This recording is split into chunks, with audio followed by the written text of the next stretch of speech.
So you know that crappy feeling that we basically get when, let's say, we forgot our wallet and yours truly decided to go do a whole Costco shopping, realized that he had no money on him. Terrible feeling, even though you have money in the bank. That feeling of, oh my God, I can't afford this. Because technically, I couldn't afford that grocery and whatever I was buying at Costco at that freaking moment. That is the type of feeling that you want to avoid in real estate when buying a house or selling a house or doing whatever you're going to do, because it's so important for you to know your numbers if you watch my previous video. So if you want to avoid that shitty feeling, watch this video till the end. Here we go with the intro until I memorize it. Hi, I'm Tunio. Drop your real estate questions and stories, especially in the comments below.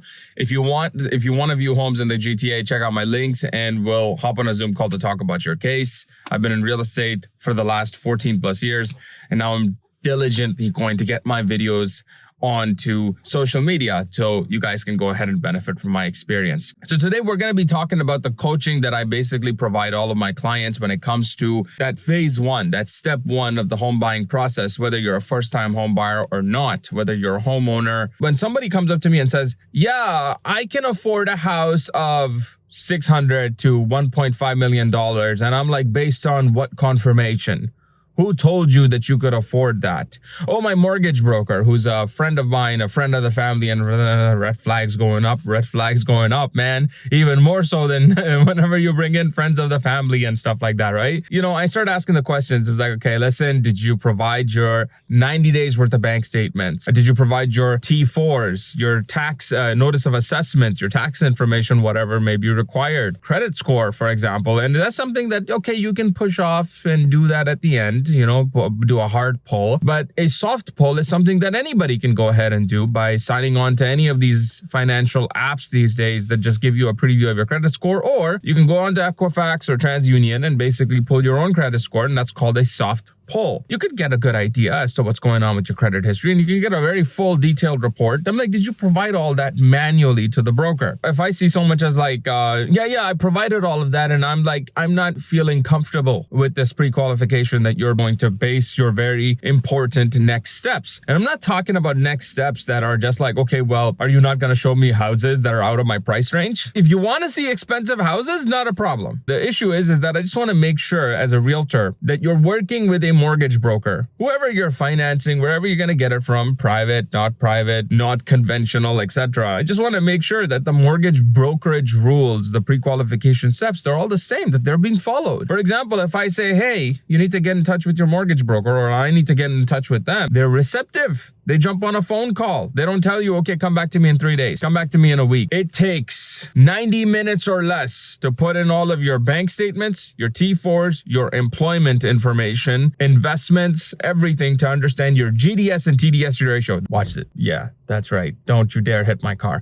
Yeah, that's right. This realtor knows what GDS and TDS ratios are, etc., and what needs to get done, what kind of threshold you need to meet to know what your pre-qualification amount will be. So this is what I coach my buyer and seller clients, that, hey, I want to know that your mortgage broker is receptive, that they went ahead and asked for your letter of employment, your T4s, your notice of assessment, your RRSPs, your RESPs, your TFSAs, to make sure that you are completely full disclosure in regards to your net worth, which plays a major role as to the pre-qualification number that any bank is going to feel comfortable to advance you as a loan on the house. And I want to make sure that you're working with somebody that is so receptive and on his game that he's not just going to go ahead and basically at the 11th hour ghost you. For example, let's say the bank is still waiting on some documentation, your lender's waiting on some documentation to advance you the funds, but you've already gone completely unconditional when it comes to the real estate deal. That means your deposit now belongs to the seller. On the MLS, it says sold. The property says sold, but still pending closing. What's going to happen is at the time of closing, 1 week, 2 weeks out,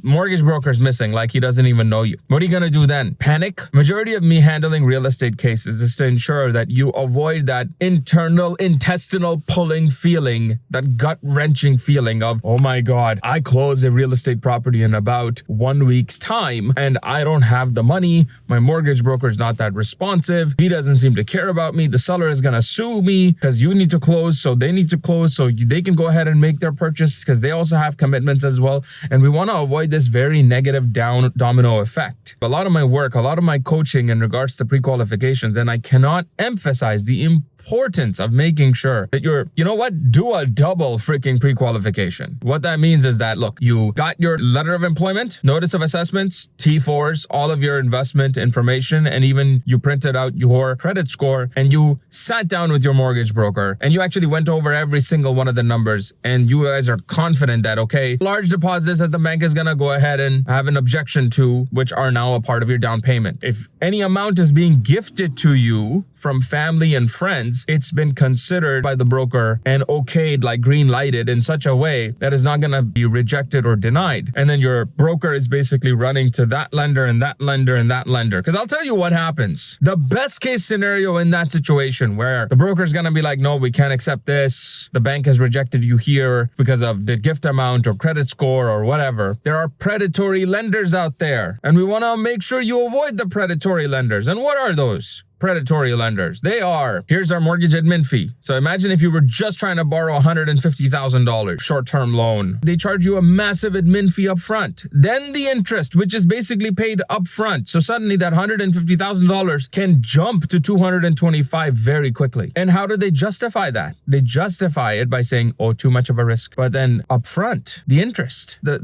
admin fees, my God, it's crazy. You need to understand, my fellow buyers and sellers and people who transact in real estate, you need to look at any one of these financial institutions outside of your A lenders and B lenders, for example, ready to just put their money grubby hands into your equity and into your down payment. And the more you utilize their services, the more they know that the fact that you're going to them, you're desperate. And when you're desperate, they're gonna make money off of you, and you're gonna say yes to a lot of things. We want to avoid the predatory lenders. We want to avoid having the need for private lenders. And sometimes mortgage brokers, here's the dark part, sometimes mortgage brokers will purposely, they know that this person ain't gonna get qualified well, and they're gonna tell you something false, and they're gonna go ahead and basically reel you in. They know they got you is when you send in an offer, unconditional, and now it's done, and your deposit, which was your cash upfront down payment, your investment sitting in the seller's brokerage's trust account. It's with the seller, basically. And when that's gone, you're going to do everything possible to protect that money, to close on that deal. You're going to do everything possible, and you're going to say yes to every single predatory lender out there. These mortgage brokers, the bad ones, they get paid a lot of money from these predatory lenders. So instead of taking this mortgage client, yourself, for example, to TD, A lending, or a B lender, they take it to XYZ private equity firm, blah, blah, blah, whatever. They're going to get paid a bigger commission. That mortgage broker took you to that private lender, and now they're going to make a large commission check that they normally would have made with TD or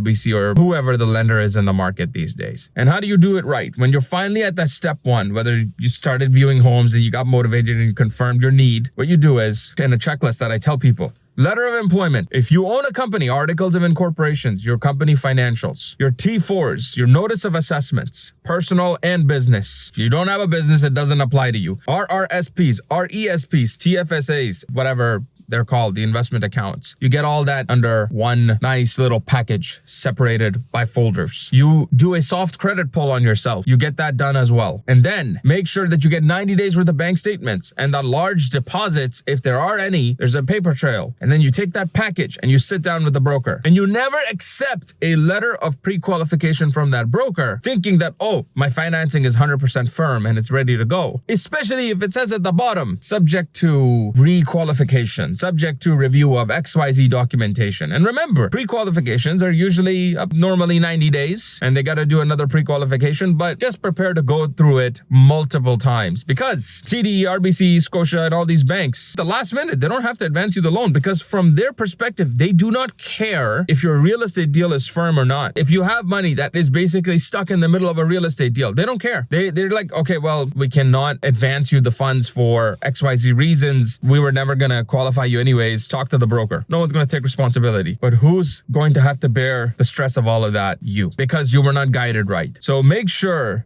that you work with the real estate agent who's going to see 20 steps ahead, that your financing is going to be at point, that if we're going to make an unconditional offer, or when we go unconditional after home inspection and financing has been satisfied, this deal is going to close. And if there's going to be any issues, it ain't going to be the financing, and that you are transacting in real estate within your price range. Make sure in this entire ecosystem of real estate, when we're talking about the many moving parts, you work with people who know exactly what to anticipate 20 steps ahead, so you don't end up in a situation where if you're not going to lose a deposit, it will be because you're utilizing private lending. And private lending is disgusting. High interest rates, 12, 16, 20%. My God. Remember to drop your real estate questions and stories in the comments below. And if you want to view homes in the GTA, or if you want tips like this that are going to save you a lot of headache, heartache, avoid that emotional wall, avoid that financial wall, avoid that shitty feeling of, oh my God, I really couldn't afford this and I just feel nasty. Avoid that feeling. Go ahead and just